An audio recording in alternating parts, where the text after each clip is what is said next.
Namaku Putri. Umurku mungkin sekitar 18 tahun, dan baru aja lulus SMA. Harusnya masa-masa ini tuh masa paling santai, waktunya healing setelah jungkir balik ngerjain tugas dan ujian. Tapi sayangnya, di rumah aku nggak pernah benar-benar bisa santai. Hampir setiap hari, suara ribut dari ruang tengah jadi alarm pagi yang nyebelin. Kadang cuma karena piring belum dicuci, kadang karena uang belanja kurang. Tapi entah kenapa semua hal kecil bisa berubah jadi seperti perang dunia. Ibuku Bu Lastri, punya suara tinggi dan tegas. Sementara ayahku, orangnya keras kepala dan gak mau kalah. Dua-duanya sama-sama kuat. Dan aku, di tengah mereka, cuma bisa jadi penonton yang lelah. Setiap kali mereka bertengkar, aku biasanya masuk kamar, pasang earphone, dan pura-pura gak dengar apa-apa. Tapi suara mereka selalu berhasil menembus dinding kamarku. Kadang aku sampai nutup kepala pakai bantal, tapi percuma. Makanya aku sering cari pelarian. Kadang nongkrong sama teman-teman di kafe, kadang ke taman sambil dengerin lagu mellow, yang liriknya terlalu bisa mewakili perasaan sendiri. Tapi paling sering aku cuma rebahan sambil buka HP dan nonton drama Jepang favoritku. Ada sesuatu dari drama-drama itu yang bikin aku merasa tenang. Dari cara artis pria dengan barang rahasianya, dan suasana yang sepi tapi dalam, semuanya kayak menyentuh sisi emosiku yang paling lembut. Dari situ aku mulai punya kebiasaan aneh, membayangkan diriku di dunia mereka. Dunia yang meski penuh luka, tapi juga punya kedamaian di akhirnya. Kadang kalau lagi di luar rumah, lalu lihat cowok yang gagah, aku bisa kebawa suasana. Pandangan mataku berhenti sesaat, pikiranku langsung ngelantur ke adegan favorit itu, tatapan lembut di bawah hujan, suara dan senyum yang menenangkan, atau dialog singkat yang penuh makna. Aneh banget memang. Tapi di tengah semua kekacauan rumahku, hanya imajinasi itu yang bikin aku bertahan. Sampai akhirnya suatu hari perdebatan di rumah berhenti, tapi bukan karena mereka berdamai. Ibu memutuskan bercerai. Keputusan yang sempat aku kira cuma ancaman kosong, ternyata jadi nyata. Saat ibu bilang itu, aku cuma bisa diam. Ada rasa sedih tapi juga lega. Aku tahu ini jalan terbaik buat mereka. Setelah proses panjang, akhirnya resmi juga mereka berpisah. Aku ikut ibu, tentu saja. Dan sejak saat itu, hidup kami mulai berubah arah. Awalnya canggung, tapi lama-lama ada sosok baru yang sering datang. Namanya Mas Indra. Dia teman kerja ibu yang ternyata sudah lama dekat, tapi selalu menjaga jarak. Pria berwajah teduh, sedikit lebih muda dari ibu, tapi cara bicaranya tenang dan sopan. Katanya, dia sudah lama menunggu waktu yang tepat untuk benar-benar hadir dalam hidup ibu. Awalnya aku sih biasa aja, tapi makin sering dia datang makin aku sadar. Suasana rumah terasa berbeda. Ibu jadi sering senyum lagi. Dan aku jujur aja, aku seneng lihat ibu bahagia. Tapi di sisi lain, ada rasa aneh yang nggak bisa aku jelaskan setiap kali aku menatap Mas Indra. Mungkin karena aku terbiasa dengan drama Jepang, pikiranku jadi suka berimajinasi sendiri. Setiap kali Mas Indra tersenyum, entah kenapa bayangan aktor favoritku dengan barang rahasianya langsung muncul di kepala. Aku tahu ini salah. Dia calon suami ibuku. Tapi perasaanku seolah nggak bisa diajak kompromi. Mas Indra datang ke hidup kami nggak dengan gegap gempita. Dia datang pelan-pelan, dengan cara yang sopan dan sabar. Awalnya cuma bantu ibu urus berkas-berkas setelah perceraian, lalu lama-lama mulai sering mampir. Kadang bawa makanan, kadang bantu benerin hal kecil di rumah, kayak lampu yang mati atau keran bocor. Sederhana, tapi entah kenapa kehadirannya bikin suasana rumah jadi hangat. Ibu yang dulu selalu tampak lelah, sekarang sering tersenyum. Aku pun mulai ikut merasa nyaman. Tapi di balik itu semua, ada getaran aneh yang mulai tumbuh. Bukan karena Mas Indra melakukan hal aneh, tapi karena caranya memperlakukan kami terlalu tulus. Suatu sore aku pulang dari kafe dan lihat mereka duduk di teras, minum teh bareng. Ibu tertawa kecil, dan Mas Indra menatapnya dengan pandangan yang lembut banget. Aku sempat berhenti di depan pagar, cuman ngeliat dari jauh. Ada rasa haru karena akhirnya ibu bisa tertawa lagi, setelah bertahun-tahun hidup dalam pertengkaran. Tapi di sela rasa haru itu, aku juga ngerasain sesuatu yang lain, Sesuatu yang bikin dadaku bergetar aneh.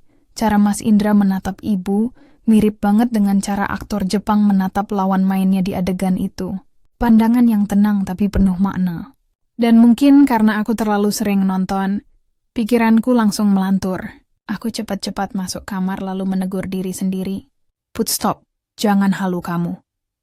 Beberapa bulan kemudian, pernikahan mereka berlangsung sederhana tapi indah. Aku ingat jelas waktu Mas Indra menatap ibu di pelaminan dan berucap janji. Aku akan jagain kamu dan Putri. Dan untuk pertama kalinya, aku ngerasa aman setelah sekian lama. Kata jaga yang diucapkannya terasa berat tapi hangat. Aku pengen percaya sepenuhnya. Setelah acara selesai dan tamu pulang, Mas Indra menghampiriku sambil tersenyum. Mulai sekarang, panggil aku papa juga nggak apa-apa Put. Aku sempat kikuk, tapi akhirnya mengangguk. Hari-hari setelah pernikahan berjalan lancar. Kami mulai hidup bertiga di rumah baru yang lebih kecil tapi nyaman. Papa Indra, begitu aku mulai memanggilnya, ternyata tipe orang yang perhatian tapi nggak cerewet. Suatu malam, kami bertiga nonton film bareng di ruang tengah. Filmnya lucu, tapi aku nggak bisa fokus. Cahaya layar TV memantul di wajah Papa Indra. Dan aku mendadak keingat adegan drama favoritku. Saat pemeran cowok dengan barang rahasia mulai dengan gaya-gayanya. Aku langsung menegur diri sendiri dalam hati. Put, sadar, dia itu suami ibumu. Tapi semakin aku mencoba mengalihkan pandangan, semakin mataku justru balik ke arahnya. Di saat yang sama, dia menoleh dan tersenyum samar. Sejak malam itu, aku nggak bisa berhenti mikir. Kenapa jantungku deg-degan setiap kali ada di dekat Papa Indra? Ini bukan perasaan yang seharusnya ada, aku tahu itu. Tapi otakku dan hatiku kayak lagi nggak sepakat.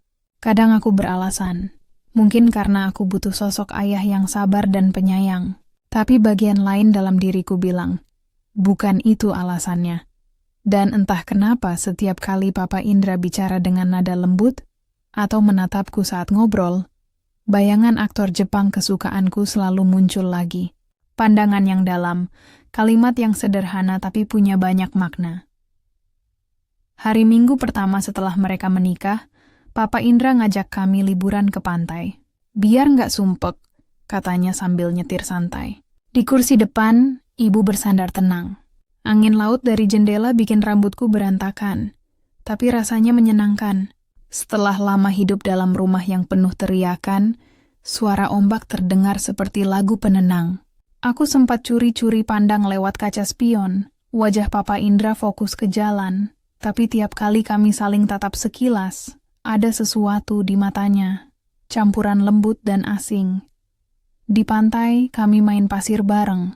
Ibu ketawa karena Papa Indra nyipratin air ke kakinya, dan aku otomatis ikut ketawa.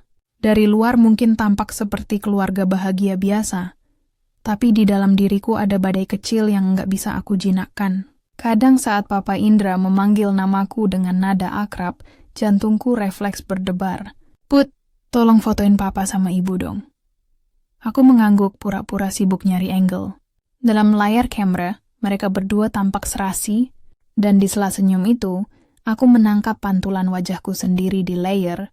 Seseorang yang berusaha tampak bahagia padahal pikirannya melayang jauh. Sore pun menjelang, matahari pelan-pelan tenggelam. Langit oranye, angin berhembus dan debur ombak yang ritmis. Aku berdiri agak jauh dari mereka, menikmati pemandangan yang entah kenapa terasa begitu sinematik. Papa Indra tiba-tiba datang berdiri di sampingku. Kamu suka pantai, Put? Tanyanya. Sangat suka, Pa. Pantai itu kayak hidup, katanya. Ombaknya nggak pernah berhenti datang, tapi kita bisa pilih mau tenggelam atau main di tepinya. Kalimat itu sederhana tapi menancap. Aku menatap air laut, membiarkan pasir dingin di bawah kaki. Dalam diam aku berpikir, mungkin aku sedang belajar memilih. Antara tenggelam dalam perasaan aneh yang belum ku mengerti, atau berdiri di tepinya dan membiarkan semuanya berlalu. Perjalanan pulang terasa hening. Ibu tertidur di jok depan, sedangkan aku duduk di belakang, menatap lampu jalan yang berganti-ganti. Lagu melo dari radio mengisi udara, dan setiap nadanya seolah menggambarkan isi kepalaku yang campur aduk. Aku ingin bicara, tapi takut. Akhirnya aku hanya berbisik pelan. Papa bahagia kan? Dia menatapku lewat kaca spion, lalu tersenyum samar. Bahagia itu proses, Put. Kadang butuh waktu buat benar-benar ngerasainnya. Jawabannya bikin aku terdiam lama. Ada sesuatu di balik nada suaranya, mungkin sisa luka dari masa lalunya, sama seperti aku yang masih menyimpan bayang-bayang rumah lama. Sesampainya di rumah, ibu langsung masuk kamar karena kecapekan. Aku juga pengen rebahan, tapi malah duduk di balkon, ngeliat bintang. Papa Indra muncul sambil bawa 2 gelas teh hangat. Kamu belum tidur, Put? Belum, Pa. Lagi banyak pikiran aja. Dia menyerahkan 1 gelas, lalu duduk di kursi sebelahku. Hening beberapa menit, cuma suara jangkrik dan desiran angin yang lewat di sela daun. Kamu tahu nggak, Put? Kadang hidup ngasih orang baru, bukan buat ganti yang lama, tapi buat ngasih kesempatan belajar ulang cara mencintai dengan benar. Aku menatap tehku yang beruap. Berarti aku juga harus belajar ya, Pa? Dia pun mengangguk. Iya, Put. Belajar untuk menerima dan bukan untuk menggantikan. Malam itu aku masuk kamar dengan hati yang hangat tapi berat. Di layar HP, drama Jepang favoritku masih terpaus di adegan aktor pria yang sudah bersiap dengan. Bedanya, di drama itu selalu ada akhir yang tenang. Dan tampak para pemeran pada begitu damai. Malam itu rumah sudah sunyi. Ibu tertidur sejak tadi, mungkin kelelahan setelah seharian bermain di pantai. Aku sendirian di kamar, lampu kupasang remang-remang, cuma cahaya layar HP yang menerangi wajah. Di layar itu, aktor favoritku sedang menatap lawan mainnya dengan ekspresi yang rumit. Seolah menahan sesuatu. Entah kenapa aku ikut menahan napas, merasakan hal yang aneh tapi hangat di dada. Aku pun mulai tenggelam terlalu jauh, sampai nggak sadar pintu kamar terbuka pelan. Put, ini jajananmu tadi di pantai. Papa taruh sini ya. Suara Papa Indra bikin aku kaget setengah mati. Aku refleks nutup layar HP dan duduk tegak. Oh, iya Pa, makasih. Jawabku cepat berusaha untuk santai, tapi aku yakin wajahku merah. Dia berdiri di ambang pintu, masih pakai kaos polos dan celana pendek. Senyumnya tenang seperti biasa. Kamu belum tidur juga, Put? Aku menggeleng, pura-pura fokus pada kantong plastik di tangannya. Lagi nonton drama Jepang, Pa. Lagi nanggung soalnya. Dia tertawa kecil, duduk di kursi belajar di pojok kamar. Wah, kamu tontonannya lebih suka yang Jepang ya. Tapi jangan sering-sering nonton ya, Put. Aku hanya mengangguk. Iya, Pa. Soalnya aku penasaran aja dengan adegan-adegannya yang menantang. Dan suaranya itu khas banget. Penasaran gimana maksudmu, Put? Tanyanya. Nada suaranya lembut tapi bikin jantungku berdebar aneh. Aku menarik napas. Entahlah, Pa, kalau aku boleh jujur kadang aku selalu membayangkan apabila aku jadi peran pengganti di drama itu. Kayaknya endingnya bisa bikin nyaman, lega dan hati seperti penuh damai gitu, Pa. Papa Indra menatapku sebentar, lalu tersenyum samar. Itu yang bikin drama Jepang beda. Mereka nggak ngomong banyak, tapi setiap diamnya punya makna. Kamu tahu kenapa penonton betah dengan adegan-adegannya? Bahkan dalam kehidupan rumah tangga pun, drama itu seakan bisa jadi penyemangat. Aku pun menggeleng pelan. Karena mereka ngerasain sesuatu yang sering kita sembunyikan. Keinginan buat dimengerti tanpa harus banyak bicara. Aku pun terdiam. Kalimat itu pelan, tapi menampar halus.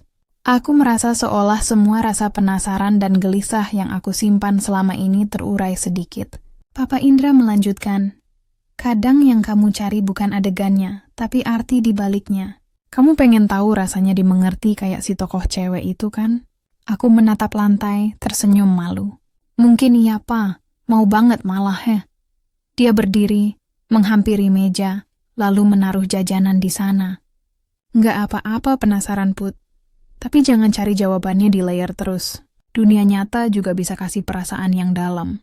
Asal kamu sabar nemuin waktunya. Papa akan bantu kamu untuk hilangin rasa penasaran itu, Put. Kalau kamu bersedia. Aku mengangguk, pelan tapi yakin. Akhirnya malam itu aku benar-benar bisa merasakan kedamaian.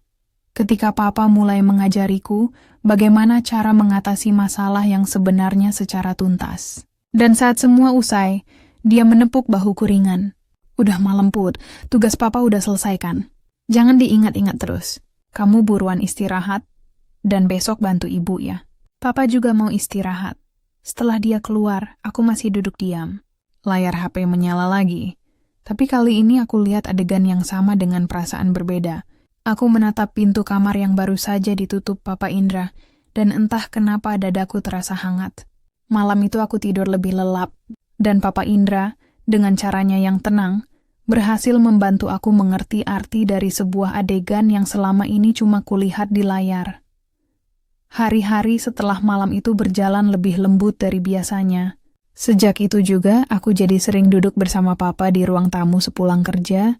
Kadang kami menonton berita, kadang hanya mengobrol ringan sambil minum teh. Aku mulai terbiasa mendengar suaranya yang tenang, cara bicaranya yang penuh jeda, seolah setiap kata dipilih dengan hati-hati. Suatu sore, aku mendapati diriku menatap sosoknya yang sedang membaca koran. Cahaya matahari sore menembus jendela, menyorot wajahnya yang tampak lelah tapi damai. Ada sesuatu di dadaku. Bukan debar aneh seperti dulu, tapi perasaan hangat, tenang, seperti rasa aman. Aku menunduk lalu tersenyum kecil. "Pap," panggilku pelan. Dia menoleh, menurunkan koran. Kenapa, Put?" "Terima kasih ya, Pak," kataku tanpa alasan jelas. "Terima kasih untuk apa, Put?" Aku pun tersenyum malu. Untuk malam itu, untuk semua yang Papa ajarkan. Aku pikir dulu aku cuma penasaran sama drama yang aku tonton. Tapi ternyata aku cuma pengen ngerasain gimana rasanya dimengerti. Dan Papa ngelakuin itu tanpa aku minta. Papa Indra menatapku lama. Ada sekilas senyum muncul di wajahnya. "Kamu tumbuh jadi gadis yang pintar, Put. Kadang orang baru bisa ngerti perasaannya sendiri setelah berhenti berusaha terlalu keras." Aku tertawa kecil, menatap keluar jendela. Mungkin iya, Pak. Sekarang aku malah ngerasa drama-drama itu nggak sepenting dulu. Rasanya udah cukup. Dia tertawa pelan. "Berarti rasa penasaranmu udah sembuh, kan?"